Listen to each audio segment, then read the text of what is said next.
of bridging the electricity access gap in the country. We have quite a huge mandate. Nigeria as a country, Your Excellency, has the highest number of people that are without electricity or unreliable supply of electricity. Based on the World Bank figures, there are about 86 million Nigerians without access or unreliable supply. This is as much as the total population of many European countries. So the Rural Electrification Agency is mandated to bridge that electricity access gap. And we do that, Your Excellency, by leveraging on the renewable energy that is abundant in the country. And we also adopted the methodology of distributed renewable energy to bridge that gap. What that means, Your Excellency, is that rather than continuously extending the grid, which is quite expensive, we adopted the approach of going to communities, developed the mini grid, what that is the electrification generation plant within the community, build distribution line, and connect it with the communities. That is the approach that we adopted. And Your Excellency, we have different methodology of addressing this challenge. There is a private sector oriented methodology. There is the public-private partnership methodology, and there is the engineering, procurement, construction methodology. And I'm happy to say that, Your Excellency, under the leadership of Mr. President, Nigeria had designed, approved, and secured the biggest public sector funding in the entire world, meant for addressing this electricity access gap. A total of $750 million was secured, approved, and given to Rural Electrification Agency for this. This $750 million is supposed to also crystallize a private sector funding of about 1.1 billion. We intend to use this total money to deploy 1,350 mini grid across the country, of which 250 of them are going to be interconnected mini grids, 1,100 are going to be isolated mini grids. And we also intend to use that funding to deploy over 12 million solar home systems across the country. So one of the essence of coming to pay this homage, Your Excellency, is to get to inform the state of this huge opportunity. The Rural Electrification Agency is one government agency that we are not scared to say that we have funding. What we need is good partnership with the subnational and the creation of an enabling environment for us to deploy this laudable federal government project. Now, the fact that this funding is built around the private sector, so there is need for the private sector to be aware of the potentials within the river state for them to come in. Because Rural Electrification Agency, we have no right to dictate to the private sector to say that, oh, because the MD is from Kano State, they should go to Kano State. We have no right. The private sector leverage on what we call the National Electrification Strategy and Implementation Plan, a plan whereby we map the entire country for the first time in the history of the country. Through that mapping, we identify all the areas in the country that are without electricity. And we know the number of communities, we know the number of households within the communities, we know the best means of providing the communities with electricity, be it to extend the grid or deploy interconnected mini grid or isolated mini grid or mesh grid or even deploy solar home systems. So we have all this data. So the private sector leverage on those information and decide to go to any state of their choice. So, and for us to create an even enabling ground for all the subnational, because this 750 is a sovereign law.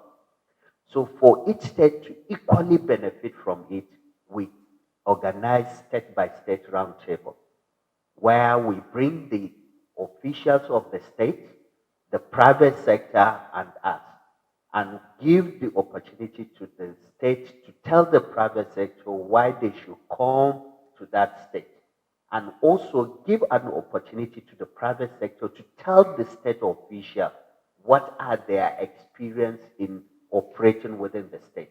Is it security? Is it issue of getting land? Is it things to do with permit and approval? Is it issue with bureaucratic process? So they get that opportunity and tell the state official their own pain point. And we get to address that issue so that this private sector can come and take this funding from us and move to that particular state. So that is one. The second one, Your Excellency, is the PPP arrangement. We designed one of the most noble projects in the country that we call eHeart. E and Heart. The eHeart is an acronym that stands for Energizing Health, Education, Agriculture, Rural Communities, and Transportation via e-mobility. This is a PPP arrangement where Rural Electrification Agency provides 60% funding for that. State provides 30 and the private sector provides 10%.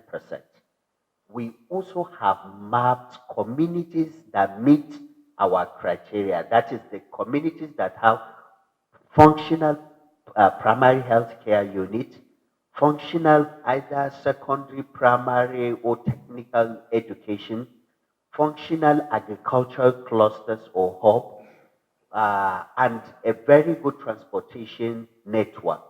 So this community, we identify them and we are going to write to the Port Harcourt, to River State, those communities that we identified for authentication. So this is also an opportunity to partner with us, but in this regard, it's going to be a PPP. The state has to provide 30% of that funding. In fact, Your Excellency, just for avoidance of doubt, just on Monday, I received the letter from the Ebonyi State Governor committing their counterpart funding to the total sum of 3.8 billion for this project, the eHeart project. And the project is to be administered with the state. So the state creates a steering committee plus the private sector to make sure that it's been administered. So this is also another opportunity that is there.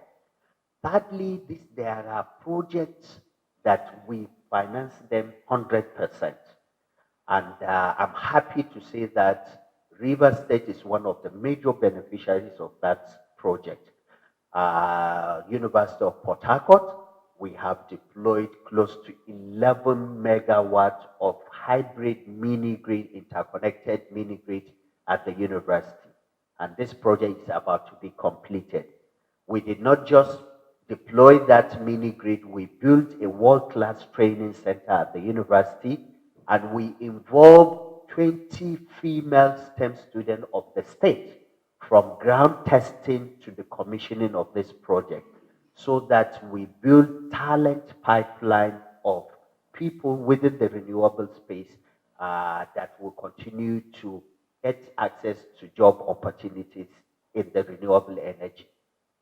Then there is also, Your Excellency, the unveiling of the mapping of River State, that during that roundtable we would like to do it. You will be amazed the level of data, Your Excellency, that we have. We know the local government within the River State. We know the communities within the local government. We know the number of houses within the local government, within the communities, and we know the nature of households and the potential that deploying mini-grid can create within this space. So want to unveil that during the state roundtable if we get to have that opportunity. Then lastly, Your Excellency, is to also inform you that the commitment of Mr. President in addressing the electricity access challenge can never be underestimated.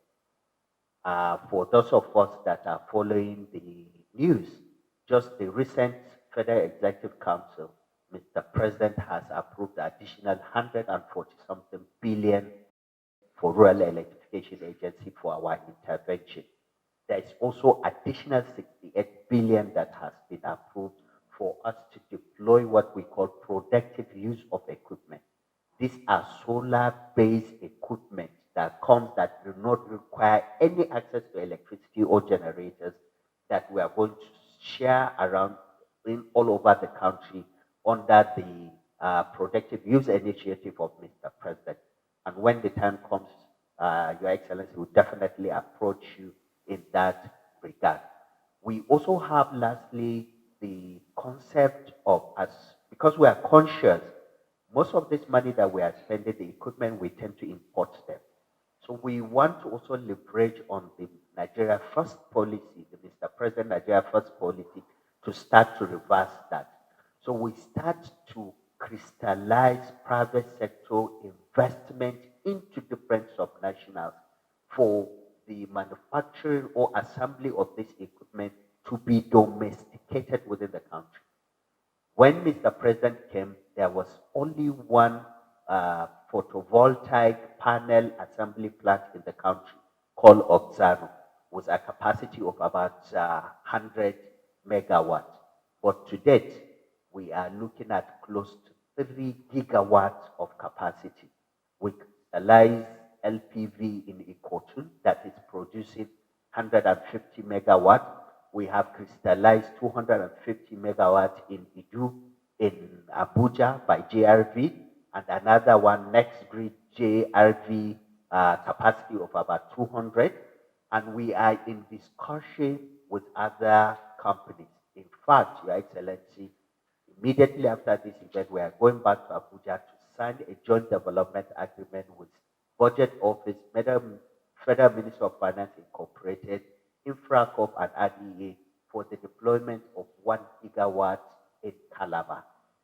That opportunity, Your Excellency, is also there to tell the private sector during that roundtable why they can come and invest in this assembly or manufacturing Port Harcourt, that we use this renewable to create job opportunities and enhance the GDP of the state.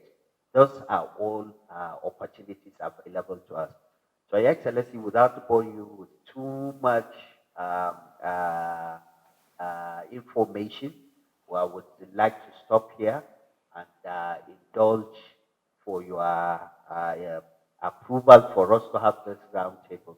We normally want to have it either in Lagos or Abuja for easy flight accessibility, because some of these private sectors, they fly out of the country to come into the country. Thank you very much for this opportunity, and we look forward to partnering with Rivers State. Thank you, Your Excellency. So on behalf of the government and people of Rivers State, I extend our warmest greetings to you and your team here. Certainly, our visit today is timely and significant. It aligns with our administration's commitment, rural transformation, infrastructure, and inclusive economic, all parts of the state. The Rural Education Agency has over the years demonstrated an unwavering commitment to advancing the agenda, because you have highlighted need to do. And so your mandate to promote access to electricity for unserved and underserved communities resonates strongly with the aspirations of this administration under the ongoing emergency governance program. We particularly commend your agency for its work in expanding electricity access to rural households, solutions through innovative and sustainable solutions, deploying the Rural Electrification Fund to support productive off-grid energy projects that drive local economic growth, implementing the Nigerian Electrification Project, which leverages international partnerships to power schools, health, facilities, and critical rural infrastructure. Also for enhancing productive use of energy to stimulate job creation, rural industrialization, and improve livelihood. Certainly, the initiatives are not only improving the lives of millions of Nigerians, but also complement our administration's drive to accelerate rural development across River State. Since assuming office under the directive of His Excellency CFR, our administration has prioritized security, infrastructure, and economic recovery as the pillars of the state's transformation. Critical component of this agenda is rural electrification. It directly impacts education, healthcare delivery, agricultural productivity, and micro enterprise growth. And so, through collaboration with agencies such as yours, and bridge the energy access gaps for rural communities, stimulate small-scale industries, and enable our people to harness new. Happy to note that you already have carried out mapping and survey of the various areas state. But I want to point out that you must consider the unique challenges of providing electricity in riverine areas which are faced by difficult terrain.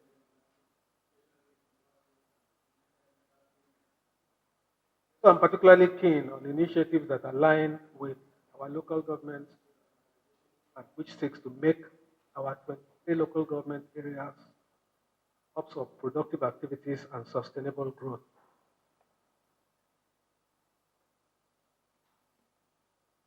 This courtesy visit provides a unique opportunity, therefore, for us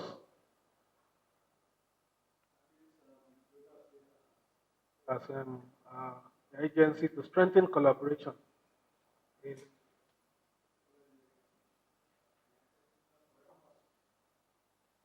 implement of off-grid and grid solutions, rural schools, health facilities.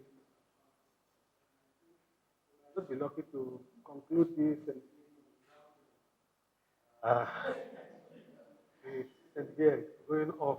So I think we're looking at strengthening what we can do to ensure that we have stable power supply in the country. We also look forward to engaging with you to promote energy use, especially in areas of agriculture, industries to drive rural development. Then capacity building and local participation, ensuring that Rivers youths and local contractors are engaged in electrification projects or just started in Lagos State, and I would want to believe in that to other states of the. And of course, leveraging the federal and international attract more investment and innovation into our rural electrification. Our administration stands ready to provide the necessary support, coordination, and enabling environment for the successful implementation of your program. So for town hall meetings, rest assured that I have a delegation who will be ready to work with you to ensure of such engagements. So, conclusion, distinguished ladies and gentlemen, task of building a modern, secure, and economically vibrant river state requires strong partnerships. Rural Electrification Agency, with its vision and expertise, is a critical partner in realizing the energy infrastructure needed to unlock the full potentials of our rural communities. I want to thank you for your contribution so far, especially the ones you highlighted in the University of Port Harcourt and other areas. I want to thank you once again for your visit and for your commitment to Nigeria's electrification drive. I assure you the River State will work closely with your agency to expand energy access, enhance rural livelihoods, and contribute meaningfully to our national goals. Please convey our warm regards to your board, management, and rural education staff for their outstanding work in such. Thank you and God bless. We now invite the MD and CEO to